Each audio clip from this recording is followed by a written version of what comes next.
preaching, teaching, whatever we do, it's that connection with life today.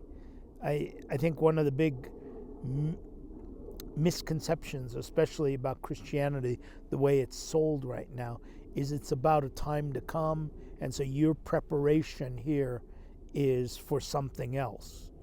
And when you look at the teachings of Jesus, it's just about right now. It's about, yeah, there is something to come, but that's none of your business. Get on with learning to live with each other right now. Peace on earth, goodwill towards one another. I mean, those are things that are in our capacity. But what we do is we get tied up in things to come. So when you talk about doing something, working, being part of the cosmos, yeah, our job is to make this world a better place right now. And I think that's often missed.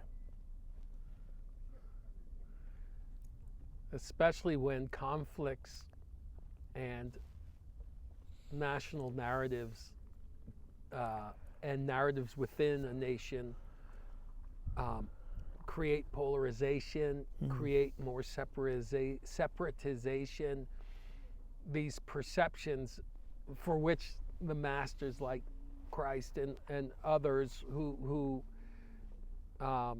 implored a practice of unity consciousness or being able to celebrate your diversity and your cultural qualities without forgetting the equality of humanity and the importance of learning to coexist. And I remember a scientist recently saying, even we have to, as scientists, learn that we're evolving in our understanding, and maybe, I think it was, he said, Darwin may have been the one who mandated its survival of the fittest. Yeah. And he's going, no, it's not. When we look closely at nature, as Darwin did from his point of view, he said it looked like survival of the fittest. He says, no. When we're looking now at nature, we're seeing it's more of a cooperative relationship.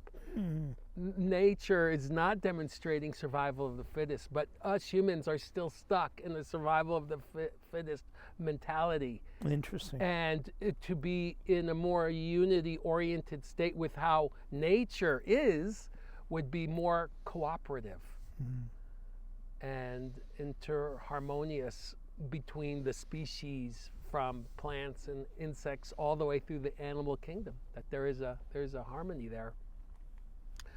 It's interesting. Oh, very, very. And we have something to learn from nature, perhaps. Well, I think everything we come in as top of the food chain, so we kind of think like, yeah, well, we know it all. And there's so much to learn, even in our learning. The way we teach and learn, right? We teach kids to be like us instead of us trying to be like them, or that maybe they have something to offer us, right? Like this simple thing that we're saying right now. I'm on this kick right now about, like, with the war, and just horrible atrocities that we're seeing. Last few years, we saw Russia attack Ukraine. We saw in Armenia, Azeris just come and sweep out and just bomb innocent people and kill them off. Now we're seeing Israel and Palestine and everything. And you look at these models that are in the world and you say, aren't there better ways of resolving it?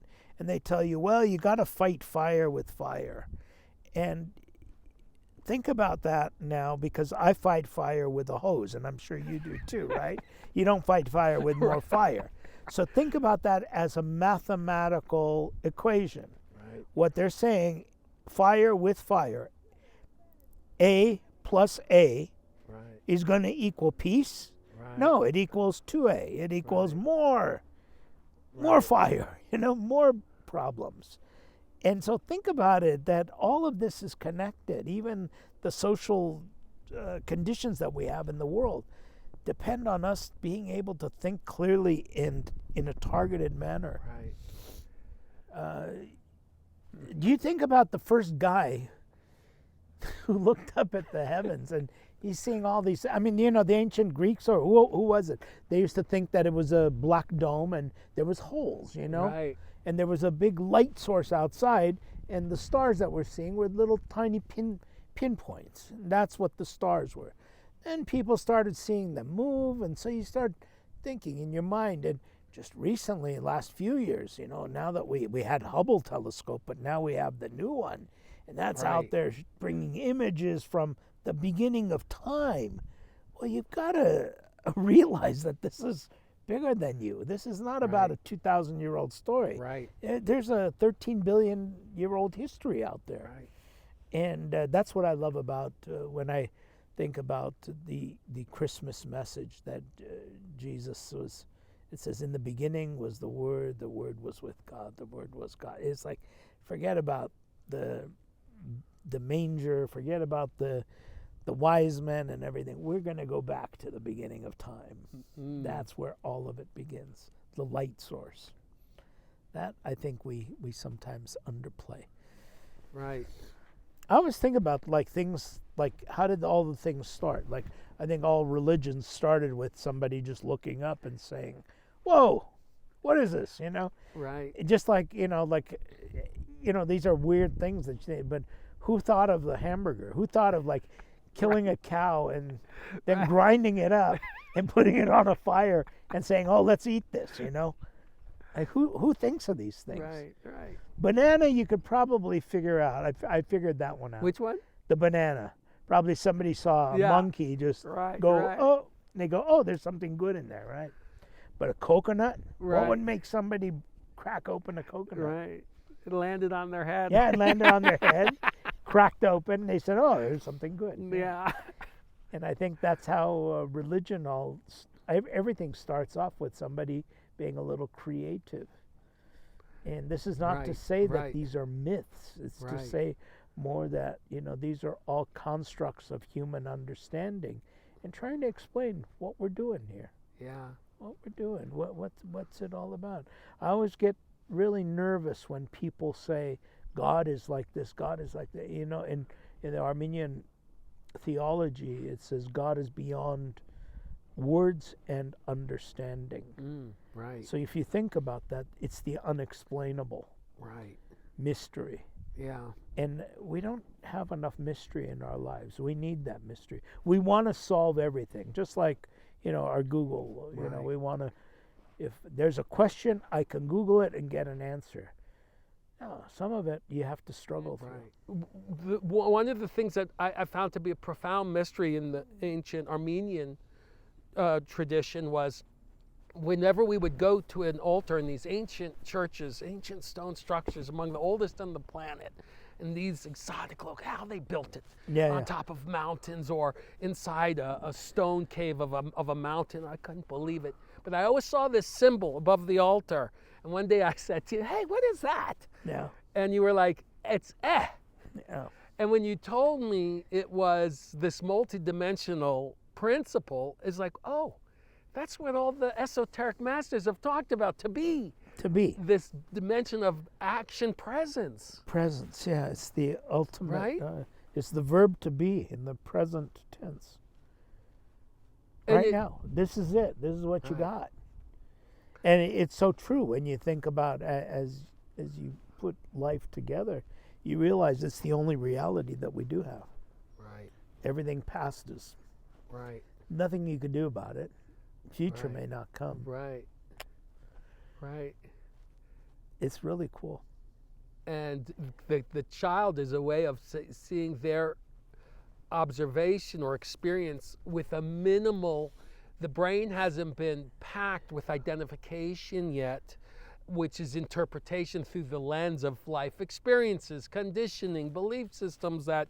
Child lives in the eternal present. He's present, and that's why they wake up and it's a new day. They don't carry over yesterday. Anybody who's reared children know that, whatever happens at night is forgotten in the morning. Right. Because it's a new day. And what a beautiful way to live, Right. And you have like Eckhart Tolle, there's all these contemporaries sharing, their book, Be Here Now. and even it goes back generations. I'm like, wow, it's carved into the stone of every ancient Armenian altar. Armenian altar. Yep. Because it's like the Khachkar, like that one that we saw from the 6th century, and there's the planet Earth. It's round. Right. And those visitors from England were saying it's impossible. This is 6th century because there was the Inquisitions and the Earth was flat until the 13th century, right? No. Yeah, it was for you guys, but in Armenia they had discovered the Earth was round. Right. And there's drawings of it. So it's like, how do we connect with that ancient civilization? Right. Well, we've got it. We've got it. We're responsible for bringing it here. Right. And I think this conversation has been about that in a very real way. We didn't get into the theologies, but you don't need to, because the theology's living. Right. It's not static. It's not in books. It's right now, Right. right here. Right. It's with all this dimension, and the guy who came up and he knew we were Armenian, we knew he was Armenian, and boom, we connected. We were waiting to see who was going to initiate the awareness that we both knew, intuitively know. Yeah. And I offered him the rojig, and he said yes. Mama, I used to have some. Mama used to make this. Right. Well, this has been amazing. Amazing, Yeah. like we always do. Amazing. So, what do you say? Thank you. I Thank say you. we continue on our journey. Okay, let's continue. That's been a wonderful talk, Father V. Thank you, Greg. Thanks. It was really special. On the top of a mountain. Top of a mountain with all the comforts, Yeah. with warm tea and a little heater and my gloves.